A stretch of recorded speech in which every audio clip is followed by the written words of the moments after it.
Welcome to Streaming News Network, where we deliver balanced reporting with the facts that matter. This edition is hosted by Claude McDaniel. Please like and subscribe. This is Claude McDaniel and this is Streaming News Network. We begin with our first report. Shaquille O'Neal is known for doing things on a massive scale, and apparently, that includes his home. After arriving in Orlando, the former National Basketball Association superstar owned a 25,000-square-foot home in the upscale Isleworth community.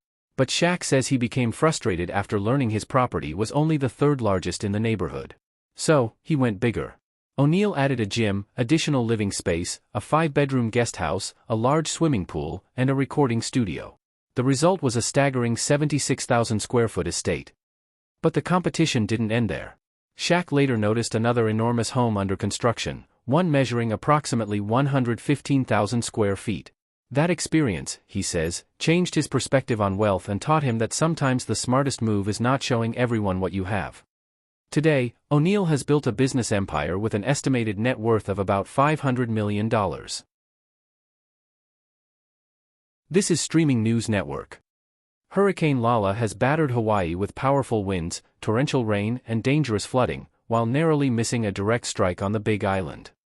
The Category 1 hurricane reached maximum sustained winds of about 75 miles per hour before its eye passed south of the island. At least one person was killed in a car accident near South Point, according to Governor Josh Green. The storm also damaged at least 19 roofs, postponed 190 flights, and left tens of thousands of homes without electricity. Forecasters warned that higher elevations near Mauna Kea could receive as much as 25 inches of rain, creating the potential for life-threatening flooding and mudslides. Tropical storm warnings remained in effect across several Hawaiian islands as Lala continued moving west. Officials urged residents to stay off the roads as strong winds, pounding surf, flooding and falling trees remained significant hazards. Hawaii residents are also still recovering from devastating floods earlier this year, adding to concerns about the storm's impact. This is Streaming News Network. Fans around the world shared emotional reactions after Bruce Willis made a rare public appearance at his daughter Tallulah Willis's wedding. Tallulah, 32, married Justin Assey during an intimate ceremony at the family's Idaho estate, surrounded by close friends and relatives. She later shared a black-and-white photograph showing a touching moment with her father before walking down the aisle.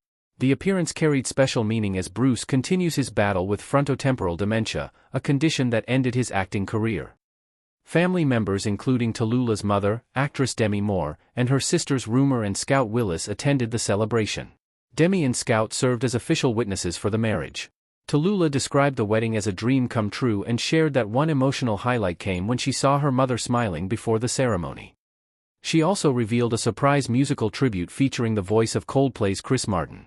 The celebration marked a meaningful family milestone, with fans expressing gratitude for seeing Bruce Willis present during his daughter's special day. This is Streaming News Network. A Connecticut woman facing multiple criminal charges appeared in court while pregnant, as prosecutors continue negotiations in two separate cases involving allegations of poisoning and evidence tampering. 33-year-old Kristen Hogan is accused of attempted murder after investigators say a man she lived with in Ridgefield was found with ethylene glycol, a chemical commonly found in antifreeze, in his system. According to investigators, Hogan later admitted to placing the substance in a bottle of wine and an iced tea container, allegedly as retaliation for what she described as emotional abuse. Hogan also faces charges connected to a custody dispute involving claims that she interfered with a court-ordered DNA test. Authorities allege she used a relative's child to provide samples that were submitted during a paternity investigation. During the court appearance, officials reminded Hogan, who is currently under house arrest after posting bond, that she must not consume alcohol. Prosecutors said a potential plea agreement may be presented during her next court appearance scheduled for September 24. Hogan has pleaded not guilty to the charges. This is Streaming News Network. Two brothers from England are racing against time after learning they inherited a rare genetic condition that could eventually lead to frontotemporal dementia. Jordan and Kian Adams discovered they each have a 99.9% chance of developing the disease after their mother, Geraldine Adams, died at age 52 from a form of dementia caused by a genetic mutation. Frontotemporal dementia affects personality, speech and movement, and currently has no cure. Instead of giving in to fear, the brothers turned their situation into a mission. They have completed extreme endurance challenges, including running 33 marathons in 33 days and Jordan completing the London Marathon while carrying a 55-pound refrigerator on his back. The unusual stunt was designed to draw attention to dementia research and support their foundation, the FTD Brothers. Their efforts have helped raise approximately $4 million and gained more than 1 million followers online. The brothers believe symptoms may appear in their 40s based on their family history, but they are focused on creating a lasting impact. Jordan says his goal is to build a legacy that continues even after dementia changes their lives, while Kian says he hopes to prevent future generations from experiencing the same struggles. This is Streaming News Network. An Iowa high school bowling coach has been arrested and placed on administrative leave following an undercover police investigation involving allegations of inappropriate communication with a minor. 56-year-old Scott Richard Bader, the head coach of the Cedar Rapids Kennedy High School boys and girls bowling teams, faces multiple charges after investigators say he communicated online with an account operated by an undercover officer posing as a 15-year-old. Authorities allege Bader sought inappropriate material and attempted to arrange sexual activity despite being aware the person was presented as a minor. The charges include sexual exploitation of a minor, grooming, enticing a minor for a sexual purpose, and providing obscene material to a minor. Police arrested Bader at his Cedar Rapids home during a search warrant operation. He was taken into custody without incident and is being held in the Jasper County Jail with bond set at $37,000. The Cedar Rapids Community School District confirmed Bader has been placed on leave while the investigation continues. The arrest comes after a successful season for the school's bowling programs, with both the boys and girls teams earning strong finishes in state-level competition. This is Streaming News Network. A California father is sharing the painful final moments he spent with his son after a deadly shooting that left one man dead and another injured. Vernon Wes Lancaster and his 53-year-old son, Eric Lancaster, were shot in Bakersfield in July. Wes survived, but Eric died from his injuries. The grieving father says he will never forget holding his son after the attack, trying to comfort him and keep him alive. Authorities say 3 juveniles, ages 12, 13 and 16, were arrested in connection with the shooting. The suspects face charges including murder, attempted murder, conspiracy, and alleged involvement with a criminal street gang. Investigators say the incident began when the group allegedly attempted to steal a backpack from Eric. Officials say he tried to leave on his bicycle before shots were fired. Wes Lancaster said his son was not involved in any wrongdoing and was simply caught in a random act of violence. The 16-year-old suspect was also arrested in connection with an unrelated investigation. The younger suspects face additional charges involving firearms and alleged gang activity. The case remains under investigation as the family continues to mourn Eric's death. This is Streaming News Network. 3 men have been arrested following a coordinated police operation investigating a series of commercial burglaries in the Tampa area.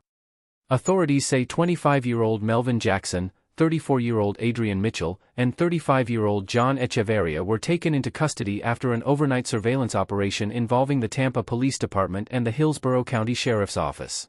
Investigators say the suspects were observed attempting to break into a McDonald's on Big Bend Road before moving to a Taiwan Express restaurant along United States Highway 41 South in Gibsonton. Police say Echeverria and Jackson entered the restaurant before officers moved in. During the arrest attempt, investigators say Echeverria resisted and struggled with an armed officer, causing the officer's weapon to discharge 1 round. No one was injured, and the department has begun an administrative review of the incident. Jackson surrendered after police commands, while Mitchell was arrested outside after officers blocked the vehicle he was occupying. All 3 men face burglary and criminal mischief charges. Echeverria also faces additional charges, including resisting an officer with violence and an alleged probation violation. Detectives are now reviewing evidence from other unsolved commercial burglaries to determine whether the suspects may be connected to additional cases. This is Streaming News Network. A longtime family entertainment destination in Raleigh, North Carolina, is closing its doors after 38 years of creating memories for generations of visitors. Adventure Landing, located on Capitol Boulevard, announced that it will permanently close on Sunday, August 16, 2026, ending nearly 4 decades of family fun. The company said it made the difficult decision after choosing not to renew its property lease. The attraction has been a popular gathering place for families, featuring miniature golf courses, go-karts, batting cages, laser tag, and a large arcade. Owner Hank Woodburn reflected on the park's history, saying it was a privilege to provide laughter, celebrations, and memories for families throughout the years. The announcement sparked an emotional response from longtime customers, including parents who remembered childhood visits and later brought their own children to the attraction.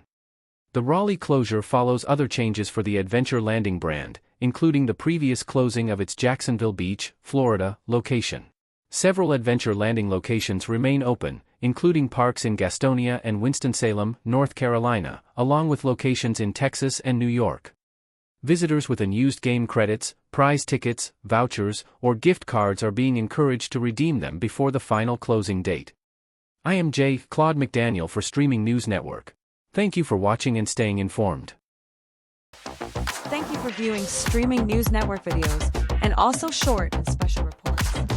Please like, subscribe, and tap the bell to be notified of additional reports.